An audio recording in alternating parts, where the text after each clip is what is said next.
धीरे खत्म हो रही हैं। वाह साहब वाह, ठीक है। तो इस बीच थोड़ी वॉलेटिलिटी रहेगी क्योंकि रेट हाइक्स तो आने ही आने हैं, तो उसको जरा झेलना है, लेकिन लॉन्गर टर्म ट्रेंड फिर ये एस्टैब्लिश होगा कि शायद हम इवेंचुअली थोड़ी वॉलेटाइल फेज के बाद हालात सुधरना शुरू हो। पहला स्टॉक नियोजिन केमिकल्स, ग्रीन रखा है। नियोजिन वो स्टॉक है जो 1900 2000 वाला 1300 के नीचे स्लिप हुआ है। सारे केमिकल स्टॉक ऐसे ही बैठे हुए हैं। लेने की वजह या मेंशन करने, ले तो रही नहीं है, मेंशन कर रहे हैं इसीलिए क्योंकि प्लूटस वेल्थ मैनेजमेंट ने कल 1.25 लाख शेयर्स जिस पे क्लोज हुआ है उसके तो एक शेयर ऊपर ही, मेरे ख्याल से 1300 रुपए पे वो बाइंग होती हुई नजर आई है। तो फंड्स एक्यूमुलेट कर रहे हैं ये पिटे हुए कुछ चुनिंदा केमिकल स्टॉक्स को रखे रेडार पे। दूसरा स्टॉक जो मेंशन कर रहा हूं वो है सिंजीन इंटरनेशनल। अच्छा, सिंजीन के लिए एक बात ध्यान रखिएगा, पिछले कुछ दिनों में तेजी बन रही है। उस तेजी को बुनाया था हमने, गावा सर ने वो ट्रेड आइडेंटिफाई कर रखा था, कई बार मेंशन करा, और उसके बाद बाकी एक्सपर्ट्स के रेडार पे आया, तो कुछ हद तक तेजी बनना शुरू हुई। तो जरा इसीलिए वॉच आउट करेंगे। मुझे नहीं पता वो तेजी बनने के पीछे जेन्युइन फार्मा बाइंग थी या हो सकता है डील की सुगबुगाहट हो, जो भी हो, तो ये कहना मुश्किल हो जाएगा। आज बिहेवियर ऑब्जर्व करना पड़ेगा हमको। सिंजीन ने दरअसल एक एनिमल हेल्थ कंपनी जोएटिस के साथ अपने कोलैबोरेशन को एक्सपैंड करा है।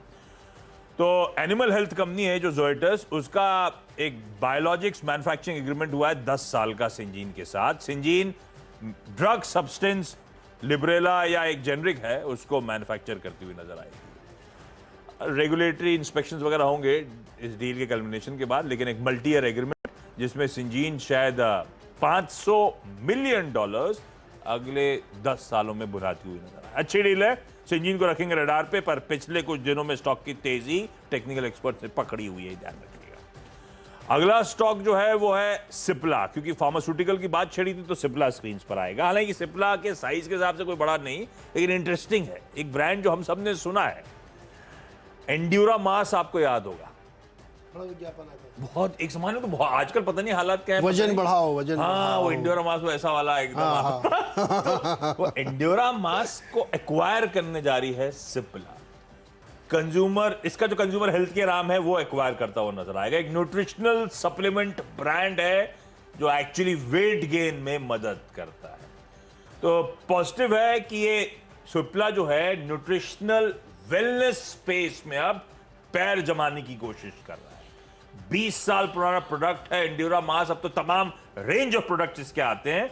ये जो वेलनेस पोर्टफोलियो बिल्ड कर रहा है, ये जो ओटीसी वेलनेस कैटेगरी को तूल देने की कोशिश हो रही है, वो एक सिप्ला में इंटरेस्टिंग डेवलपमेंट। और सिप्ला के लिए इंटरेस्टिंग तो हमेशा ये भी ध्यान रखिएगा, कल एक हॉस्पिटल से बात हो रही थी, फोर्टिस हेल्थ केयर मैनेजमेंट ने क्या कहा था, कोविड रिलेटेड कोई इश्यूज, हॉस्पिटलाइजेशन नहीं हो रहे, इश्यूज है हॉस्पिटलाइजेशन नहीं हो रहा है, हमारे पूरे नेटवर्क में सिर्फ 98 कोविड पेशेंट्स हैं। यही कहा था ना कल इंटरव्यू में सुबह 10:15 बजे। सिर्फ दवाएं बिक रही हैं क्योंकि दवाओं से काम, इसलिए सिप्ला आउट परफॉर्म कर रहा है। सिप्ला का सबसे बड़ा पोर्टफोलियो है कोविड दवाओं का, इसीलिए रखिए, हरकत में वैसे ही है। और ये एक्विजिशन को उस पर्सपेक्टिव से देखना है कि वो वेलनेस पोर्टफोलियो की तरफ टूल पकड़ता हुआ। आपके 3 हो गए? 3 हो गए। ओके। अच्छा, इस बीच जो है चीन का जो जीडीपी का नंबर आ गया है और उसने मिस किया है एस्टिमेट को, तो ध्यान रखेंगे उस पर हम लोग। खैर ऐसे कोई बहुत बड़ी, आगे बात करते हैं। हाँ, जो हमारे टीम में है स्टॉक्स, उनमें शुरुआत में ही मैं ये बता रहा हूँ, ओएनजीसी और ओआईएल हमने लिया और मुझे लगता है ये रेड में रहेंगे। रेड में इसलिए रहेंगे कि देखिए, ये खबर चल रही है कि विंडफॉल गेन टैक्स पे रिव्यू करेंगे, 15 दिन में करेंगे। सरकारें एक एक हफ्ते में फैसले नहीं बदलती हैं। 1 जुलाई को ये फैसला लिया गया था और क्रूड में ऐसी कोई सिग्निफिकेंट गिरावट अभी तक नहीं आई, क्योंकि जब फैसला लिया गया तब $110 का भाव था। $40 नीचे जाएगा तो अभी $100 सेक्रेटरी साहब ने कहा था।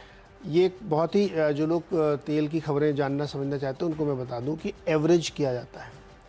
15 दिन के एवरेज पे आप विंडफॉल टैक्स नहीं हटा सकते। अगर आप हटा देंगे तो फिर आपके फैसले लेने की क्षमता पे क्वेश्चन मार्क हो जाएगा। इसलिए मुझे लगता है ये खबर में दम नहीं है, इसलिए शायद वो रिव्यू तो होना है, रिव्यू होगा, रिव्यू में ये नहीं निकलेगा कि हाँ, ये नहीं, ऐसा नहीं होता। इसलिए मुझे पूरा यकीन है कि नहीं हटेगा। बाकी मैं गॉड नहीं हूँ, कुछ भी हो सकता है।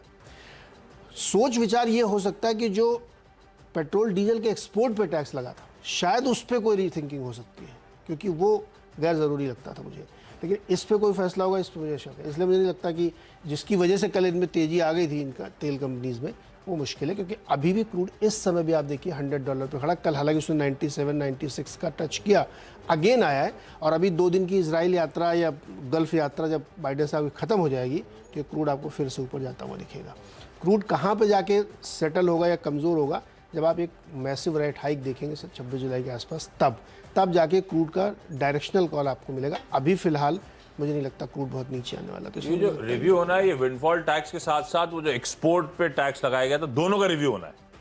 विंडफॉल का होना है, विंडफॉल का बताया जा रहा है, लेकिन उसका भी रिव्यू हो सकता है, क्योंकि दोनों फैसले एक ही साथ लिए गए। 1 जुलाई से इंप्लीमेंट हुए थे दोनों। तो लॉजिकली बनता है कि उस पर भी आप फैसला कर सकते हैं, सोच सकते हैं, लेकिन मुझे नहीं लगता कि इन दोनों में से किसी में भी कोई फैसला होगा। समीक्षा होगी, समीक्षा होती रहती, सरकारों कहाँ समीक्षा करें।